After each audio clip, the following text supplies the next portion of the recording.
ಜನುಮವೇ ದೊರಕಿದೆ ರುಚಿ ಸವಿಯಲು.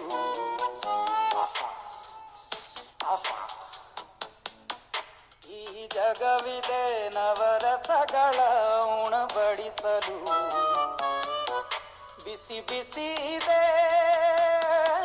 ಬಿಸಿ ಬಿಸಿ ಇದೆ ನಳಪಾಕ ದಿನ ದಿನ ನೂತನ. ಈ ಬಿಸಿಯುವಾರುವ ಮೊದಲೇ ಎಲ್ಲರ ಜೊತೆಯೇ ಮೆಲ್ಲುವ ಕಲೆಯ ಜೀವನ ಜನುಮವೇ